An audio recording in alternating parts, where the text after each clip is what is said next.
राष्ट्रीय मानव सेवा संस्थान द्वारा सावित्रीबाई फुले का जन्मदिवस तुलसी के पौधे पर 5 दीप प्रज्वलित कर रोली अक्षत धूप के साथ पूजन करके मनाया गया। सावित्रीबाई फुले के जन्मदिन के अवसर पर राष्ट्रीय मानव सेवा संस्थान की राष्ट्रीय अध्यक्ष बिंदु जी ने बताया कि सावित्रीबाई फुले का जन्म 3 जनवरी 1831 ईस्वी को सतारा के एक छोटे से गाँव में एक दलित परिवार में हुआ था। इनका विवाह महज 9 साल की उम्र में ज्योतिबा राव फूल के साथ हुआ था। सावित्रीबाई फुले भारत के पहले बालिका विद्यालय की पहली प्रिंसिपल और पहले किसान स्कूल की संस्थापक थीं।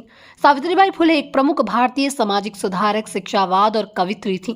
महिला शिक्षा और सशक्तिकरण में एक महत्वपूर्ण भूमिका निभाई थी। उन्हें उसी समय की कुछ साक्षर महिलाओं में ही गिना जाता था। सावित्रीबाई को पुणे में अपने पति ज्योतिराव फुले के साथ भीलवाड़ा में स्कूल स्थापित करने के लिए श्रेय दिया जाता है। उन्होंने बाल विवाह के प्रति शिक्षित करने के लिए उन्मूलन करने, सती प्रथा के खिलाफ प्रचार करने व विधवा पुनर्विवाह के लिए वकालत करने के पहल के कार्यक्रम में राष्ट्रीय मानव सेवा संस्थान की बिंदु जी, राष्ट्रीय महामंत्री नरेंद्र पाल, राष्ट्रीय उपाध्यक्ष राकेश कुमार मौर्य, रामकिशोर एवं सदस्यगण और क्षेत्रवासी उपस्थित रहे। बरेली से रियाज अंसारी की रिपोर्ट। हाँ जी, बताइए क्या कार्यक्रम आज?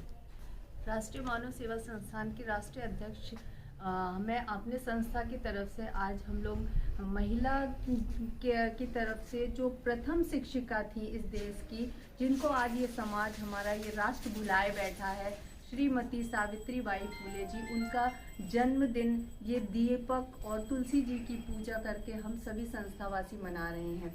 ये बड़ी ही विडंबना है कि जिस नारी ने हम नारियों को आज आधुनिक युग में जीना सिखाया, हम नारियों को आज जो है पहनने का सलीका बताया, लोगों से बात करने का सलीका बताया, आज उसी नारी को ये समाज भूले बैठा है। ऐसी महान नारी थी सावित्रीबाई फुले। उनके बारे में हम अगर आपको बताएं तो बताते हुए बड़ा गर्व भी महसूस होता है कि एक ऐसी महिला जो 1831 में, जब अगर देखा जाए 18वीं शताब्दी की जो नारियों की दशा थी वो बहुत ही दयनीय थी। उस 1831 में सतारा के एक छोटे से गांव में एक दलित परिवार में श्रीमती सावित्रीबाई फुले का जन्म हुआ था। महज 9 वर्ष की आयु में ही इनका विवाह महात्मा ज्योतिबा फुले जी के साथ हो गया था और अपनी कर्मठता और उसी विश्वास के साथ ये अपने बाप दादा की दहलीज पार करके अपने ससुराल की दहलीज पे आई। जब यहाँ पे आई और ज्योतिबा फुले खेतों में काम करने जाते थे और ये अपने पति के लिए खाना लेके गांव के पार खेतों में जाती थी, तब इनके पति को ये एहसास हुआ कि शायद सब सावित्रीबाई फुले पढ़ने लिखने में बहुत ही निपुण हैं। तो इन्होंने वहीं पे खेतों में इनकी शिक्षा दीक्षा कराई और इनको एक सुदृढ़ नारी, एक पढ़ी लिखी नारी बनाया। लेकिन गांव वाले, जबकि ये दलित परिवार से थे, तो गांव वालों को ये नागवार गुजरा और इन्होंने ज्योतिबाई फुले को और उनके पति को वहाँ से, उनकी पत्नी को वहाँ से निकाला दे दिया, देश निकाला और घर से निकाल दिया। वे फिर भी अपने इस अभियान को ना छोड़ते हुए इन्होंने क्या किया, अपना घर, अपना देश छोड़ दिया और वहाँ से वो दूसरी जगह आके बस गए।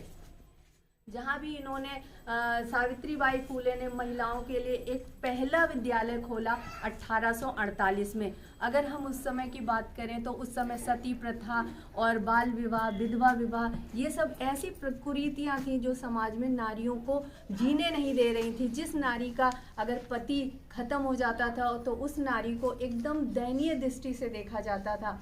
तो इन सब उस पर उन्होंने काफ़ी मेहनत करके और ऐसी स्थिति को उन्होंने सुधारने की कोशिश करी और महिलाओं को सशक्त बनाने के लिए महिलाओं को प्रेरणा दी। उनका प्रथम विद्यालय 1848 में खोल के, जहाँ पे उन्होंने महिलाओं को शिक्षा दीक्षा दिया।